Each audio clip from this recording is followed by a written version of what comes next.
본문의 말씀은 예수님께서 십자가에 못 박히시던 때로부터 돌아가시기까지의 시간을 기록하고 있습니다.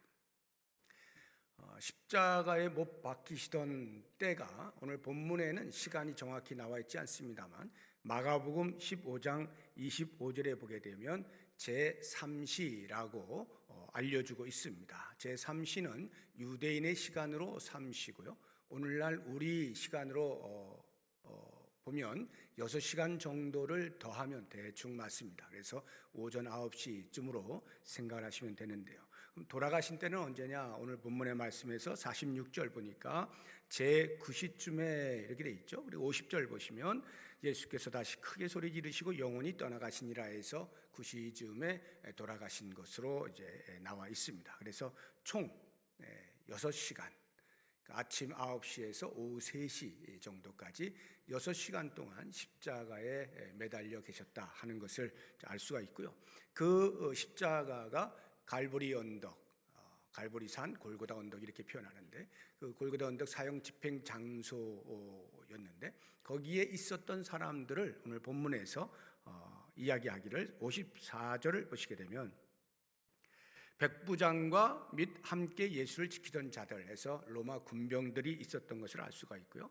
그 다음에 55절을 보시게 되면 예수를 섬기며 갈릴리에서부터 따라온 많은 여자가 거기 있었다 해서 공생의 기간 동안에 예수님을 따라다녔던 여인들이 그 자리를 지키고 있었던 것을 알 수가 있습니다. 그리고 56절을 보게 되면 특별히 이름들을 거론하고 있는데요. 막달라 마리아, 그리고 야고보와 요셉의 어머니 마리아, 그리고 세베대의 아들들의 어머니 이렇게 이제 기록이 되어 있습니다. 그리고 이제 본문에 나와 있지 않습니다만 요한복음 19장 26절을 보게 되어지면 예수님의 어머니 마리아와 예수님의 제자 가운데 유일하게 사도 요한이 그 자리에 있었던 것을 이제 알 수가 있습니다. 당연히 우리는 그 자리에 없었던 사람들입니다. 그런데 찬송가 147장을 보시게 되면 거기 너 있었는가 그때라고 하는 찬송, 우리가 많이 부르는 찬송인데 그게 흑인 연가예요. 흑인들이 타지에서 서름을 받으면서 그 애환을 달래는 중에 부르던 노래, 그래서 우리가 보통 흑인 연가라고 하는데요. 이 흑인 연가의 처음 시작이 거기 너 있었는가 그때에 Were you there when Jesus Christ is crucified? 예수님이 십자가에 못 박히셨을 때 너 거기 있었니? 라고 묻는 것으로 해서 자기들의 애환을 예수 그리스도께 투영하면서 위로를 받았던 그 흑인들, 저는 오늘 이 저녁 시간에 그들의 심정으로 우리 스스로에게 한번 질문을 던져보는 겁니다. Were you there? 너 거기 있었느냐? 비록 지금 우리는 2000년이 훨씬 지난 이전의 시대를 회고하고 있지만 바로 그때 그 자리에 너는 있었는가 하는 부분에 대해서 자문하면서 한번 말씀을 묵상해 보면 좋겠는데, 거기에 있었느냐라고 묻고 있는 거기, 예수님께서 십자가에 못 박히셨던 바로 그 자리, 거기가 어떠한 자리였는지 좀 더 구체적으로 한 세 가지 정도를 살펴보면서 오늘 도전을 받으면 좋겠습니다. 예수님이 십자가에 못 박히셨던 바로 그 자리, 골고다 언덕, 거기는 예수님의 절규가 있었던 곳입니다. 46절을 보시게 되면 엘리 엘리 라마 사박다니 이렇게 하시는데 크게 소리 질렀다라고 표현하고 있습니다. 크게 소리 질러 엘리 엘리 라마 사박다니, 나의 하나님 어찌하여 나를 버리셨나이까 라고 하는 뜻을 가진 말이죠. 저는 이 말씀을 묵상할 때마다 예수님께서 그 어느 때보다도 간절히, 그 어느 때보다도 자비와 긍휼에 풍성하신 아버지를 불러야 하는 그 자리에서 아버지를 부르지 못하고 나의 하나님이라고 부를 수밖에 없었던 그 심정을 생각하게 됩니다. 어느 아버지도 아들을 버릴 수는 없잖아요. 아무리 천벌을 받을 만한 아들이라 할지라도 아버지의 심정은 쉽게 그 아들을 놓을 수 없죠. 하물며 단 한 가지의 죄도 갖고 있지 아니하신 예수 그리스도, 그 아들을 십자가에 못 박아 죽여야 하는 아버지의 심정은 감당할 수가 없는 거예요. 그 사실을 알고 있는 아들 된 예수 그리스도는 아버지를 부를 수가 없는 거예요.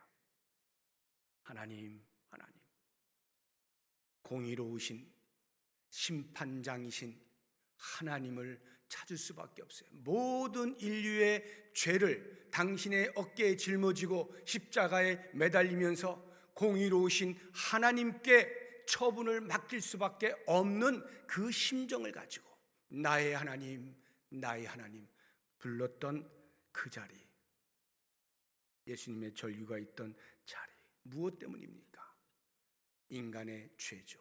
우리의 죄, 아니 나의 죄 때문에 예수님께서는 이렇게 절규하셨던 것이죠.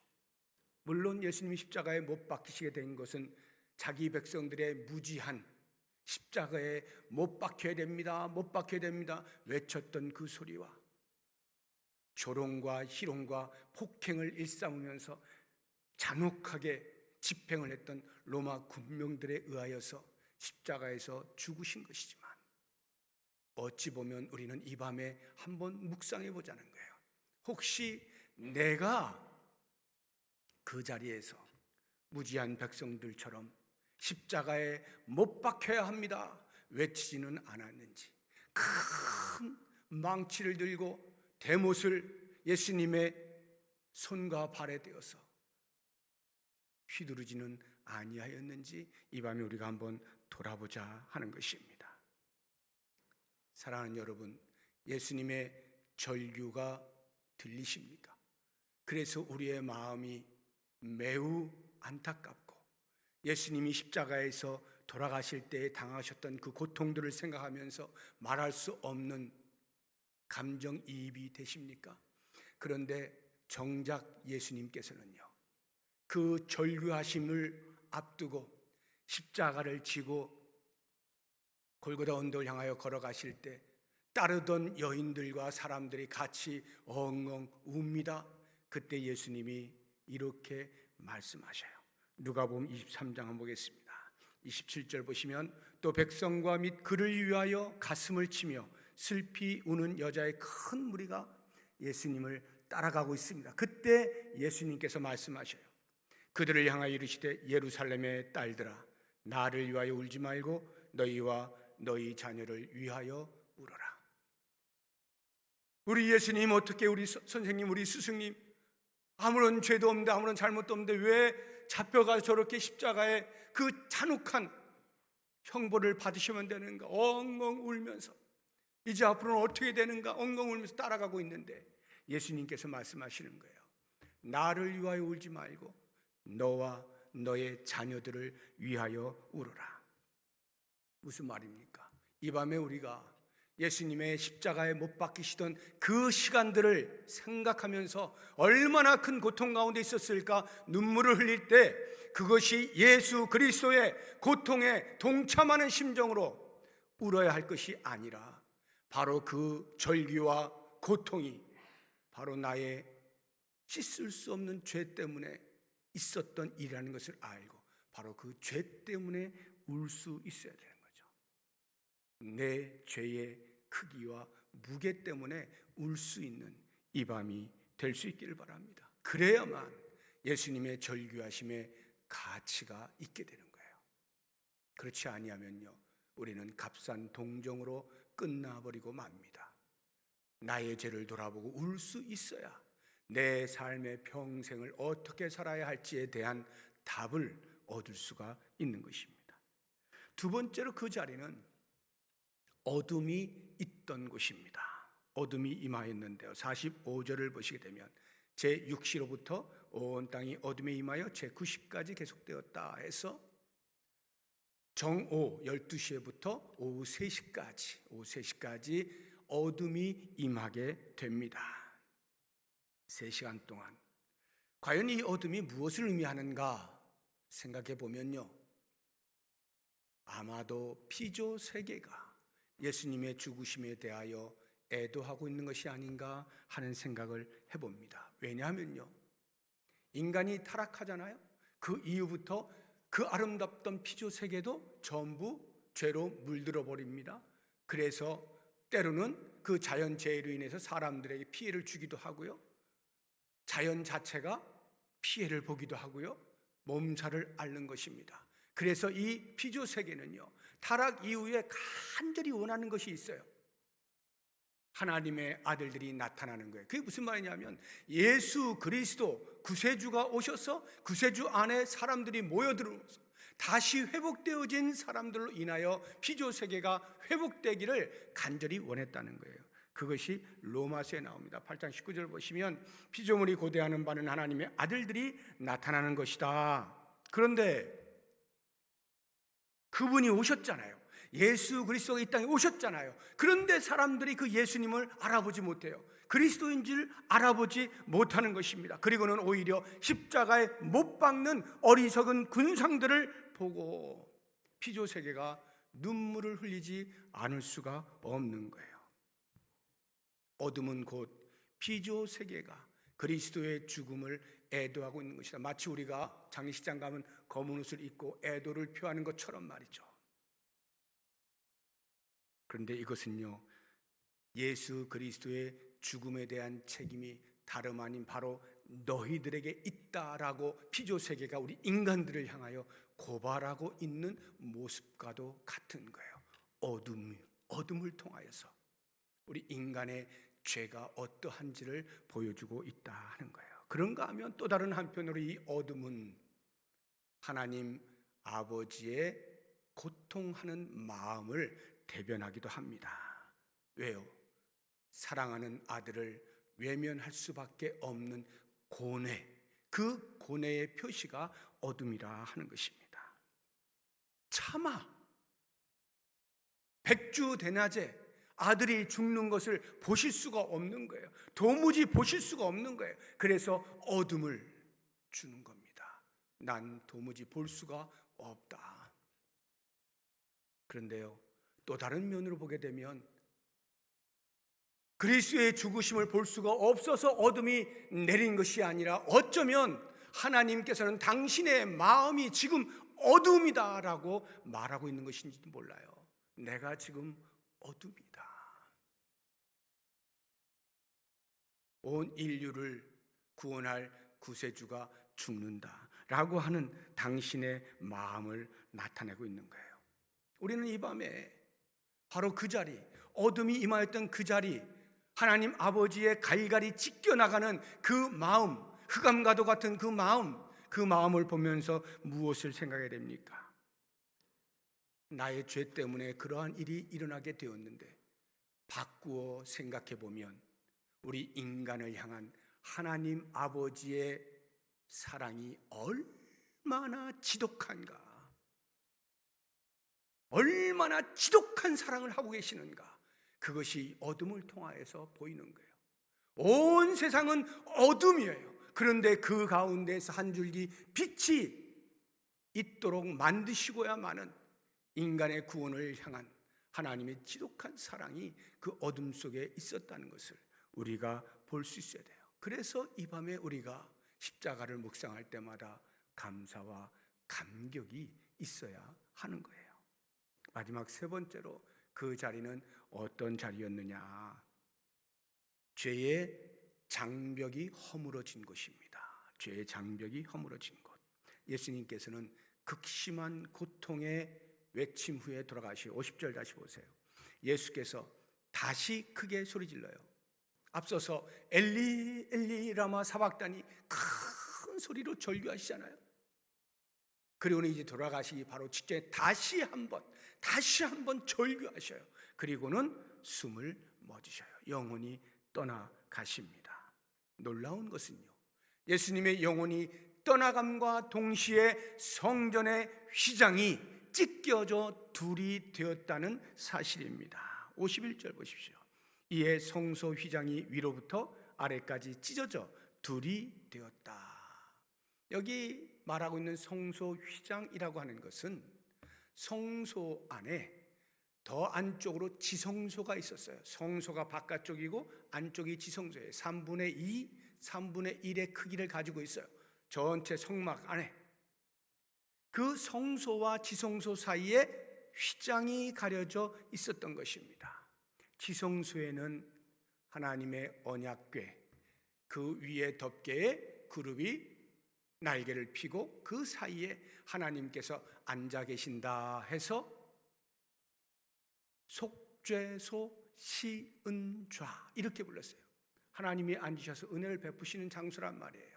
그래서 1년에 한 차례 딱 한 번 대속죄일에 양의 피를 통하여서 죄속함을 받은 형식을 거쳐서 대제사장이 1년에 딱 한 차례만 그 안에 들어갈 수 있고 평소에는 들어가지 못해요. 휘장으로 가로막혀 있는 것입니다. 이 휘장이 무엇을 의미할까요?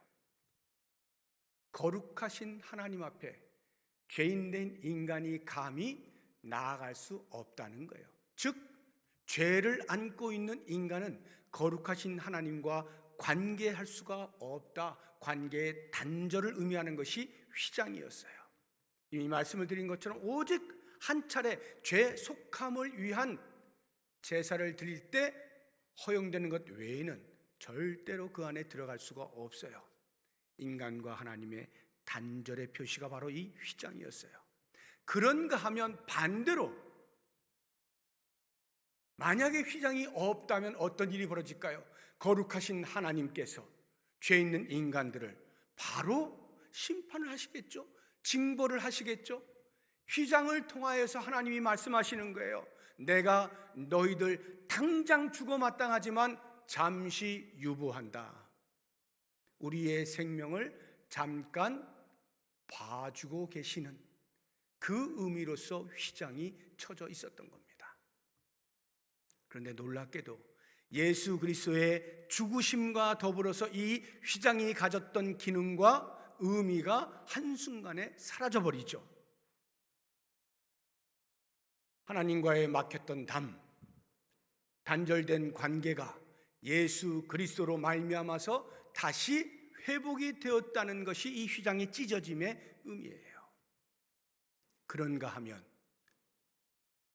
휘장이 열리는 순간 하나님의 징벌을 피할 수 없는 인간, 그래서 하나님께 잠시 유보하느라 막아두셨던 그 휘장을 찢어냄으로써 이제는 죽었다가 아니라 그리스도로 말미암아 우리가 영생의 길을 걸을 수 있게 되었다 하는 것이 이 휘장의 찢어짐의 의미인 것입니다. 그래서 히브리서 10장을 보면 이렇게 말씀하고 있어요. 19절에 그러므로 형제들아 우리가 예수의 피를 힘입어 성소에 들어갈 담력을 얻었나니 그 길은 우리를 위하여 휘장 가운데로 열어놓으신 새로운 살 길이요 휘장은 곧 그의 육체니라. 성소에 들어갈 담력, 아무도 못 들어갔던 그곳, 들어가면 죽는 그곳, 그런데 담력을 얻게 되었는데 예수 그리스도의 피로 말미암아 그리스도께 십자가에 죽으신 그 놀라운 은혜로 말미암아 성소에 들어갈 담력을 얻었어요. 그리스도께서 우리에게 휘장 가운데로 지나갈 살 길을 마련해 주신 거예요. 그 찢어진 휘장, 그것은 곧 예수 그리스도의 찢기신 몸을 상징하는 것이죠. 그리스도께서 당신의 몸을 찢어 죄인된 우리에게 거룩하신 하나님 앞에 나아갈 특권을 부여해 주신 겁니다. 그러므로 이 밤에 우리가 묵상해야 될 것은요, 그리스도 안에 있으면 이제는 어느 누구도 우리를 감히 정죄할 수 없는 존재가 되었다는 사실의 인식이 꼭 필요합니다. 그래서 로마서 8장 1절과 2절은 이렇게 말씀해요. 그러므로 이제 그리스도 예수 안에 있는 자에게는 결코 정죄함이 없나니 이는 그리스도 예수 안에 있는 생명의 성령의 법이 죄와 사망의 법에서 너를 해방하였습니다. 결코 어느 누구도 우리를 정죄할 수 없어요. 예수 그리스도 안에 있는 한. 그렇기 때문에 우리는 이 사실을 알고 앞으로 우리의 삶 가운데 십자가의 길을 걸으며 그리스도께 가신 그 길을 따라간다, 예수의 제자로 살아간다 하는 그 모든 삶에 있어서 두 가지를 잊지 마셔야 돼요. 이 두 가지 반드시 기억하셔야 되는데, 첫 번째, 그리스도인으로 살아갈 때 위축되지 말라 하는 것입니다. 위축되지 마십시오. 어느 누구도 우리를 정죄하지 못해요. 다시 한번 보겠습니다. 로마서 8장 34절인데요. 33절부터 봅니다. 누가 능히 하나님께 택하신 자들을 고발하리요? 의롭다 하신 이는 하나님이시니 누가 정죄하리요? 죽으실 뿐 아니라 다시 살아나신 이는 그리스도 예수시니 그는 하나님 우편에 계신 자의 우리를 위하여 간구하시는 자시니라. 그리스도께서 십자가의 죽으심으로 우리에게 참 자유를 허락해 주셨을 뿐만 아니라 지금도 여전히 하나님의 보좌 우편에 앉아 계시면서 감히 누군가가 당신의 백성들을 정죄하려고 할 때, 고발하려고 할 때 계속해서 예수님께서는 하나님께 말씀을 드리는 거예요. 대언자로서, 변호사로서 우리를 대신하여 말씀을 해드리는 거예요. 아무도 그리스도 안에 있는 자는 정죄함을 받을 일이 없다는 것. 그러면 왜 제가 이런 말씀을 드리냐, 왜 위축되지 말라고 말씀을 드리냐 하면, 많은 성도들이 여전히 그리스도 안에 살고 있으면서도 위축된 삶을 살곤 한다 이 말이에요. 어떤 면에서요? 사탄이 끊임없이 우리에게 말하는 거예요. 야, 네 지금 하고 있는 모습을 봐라. 네가 지금 제대로 믿는 거냐? 그게 믿는 거냐? 비아냥거리는 거예요. 그러고도 네가 성도라고 할 수 있어? 끊임없이 비아냥거리는 거예요. 그러면서 말합니다. 네 양심에 한번 손을 얹고 생각해봐라. 너가 그러고도 성도라고 할 수 있냐? 네가 그러고도 예수의 제자라고 할 수 있어? 네가 예수 믿는 사람이라고 말할 수 있는 거야? 양심에 촉구를 합니다. 이러한 소리들을 끊임없이 들어가면서 괴로운 거예요. 그렇구나, 내 모습이 어디를 봐서 내가 예수 믿는 사람다운가? 그래, 내가 어떻게 감히 성도라고 할 수 있는가? 뻔뻔스럽게 하면서 그 알량한 양심의 소리에 자기의 신앙을 팔아버리는 어리석은 행위를 하는 사람들이 있다 이 말이에요. 예수님께서 십자가에 죽으신 그 죽음의 의미가 무엇인가를 아직도 모르는 거예요. 그저 윤리적으로 적당히 생각하는 거예요. 우리 예수님의 죽으심은요, 우리의 모든 윤리를 넘어서는 겁니다. 죄 자체를, 덩어리를 던져버리신 거예요. 지금 우리의 불완전한 모습으로 인하여 나타나는 미성숙함, 그것이 예수 그리스도의 십자가의 죽으심의 가치를 떨어뜨릴 수 없다 이 말이에요.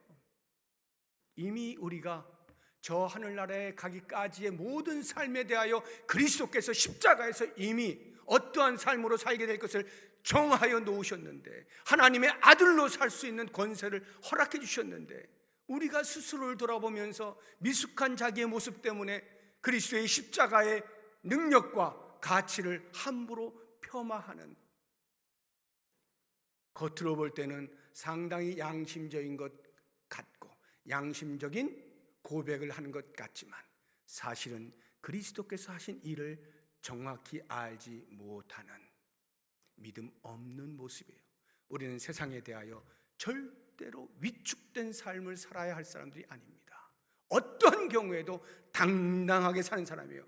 거룩하신 하나님 앞에도 담대히 나아갈 살 길을 얻은 자들인데, 감히 누가 우리에게 너 그 길 갈 수 있어? 라고 하는 말 때문에 휘청휘청 거린다면 말이 안 되는 거예요. 이 밤에 꼭 기억하십시오. 내 남은 평생의 삶은 당당하게 그리스도 안에서 주님께서 당신의 몸을 찢겨 우리를 하나님 앞으로 나아가게 하여 하나님의 자녀 되게 하신 이 권세를 붙들고 살겠다, 꼭 다짐하시길 바라고요. 또 다른 하나가 있다면 그와는 반대로 절대로 자랑하거나 교만하지 말라 하는 것입니다.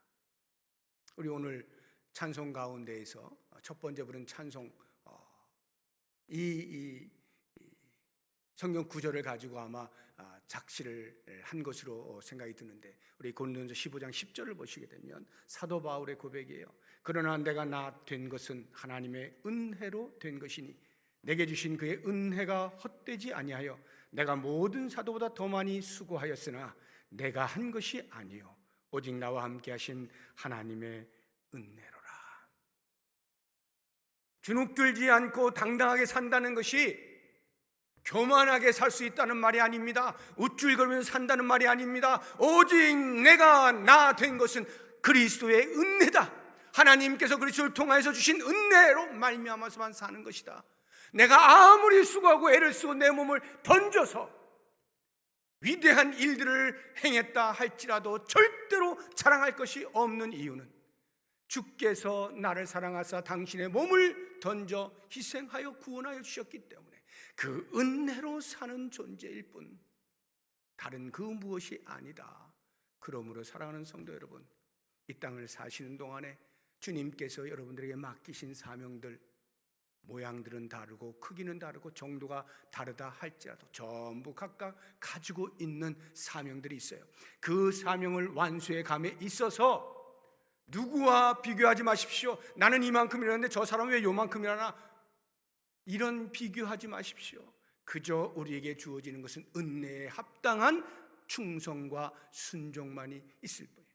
내가 나 된 것은 오직 하나님의 은혜라고 하는 이 놀라운 고백을 날마다 하시면서 한편으로는 위축되거나 주눅들지 마시고 또 다른 한편으로는 교만하거나 우쭐거리거나 자랑하지 마시고 오직 십자가의 은혜로만 사는 삶을 주님 오시는 그날까지 온전히 살아드리는 우리 모든 성도님들 되시기를 주의 이름으로 축복합니다. 이 시간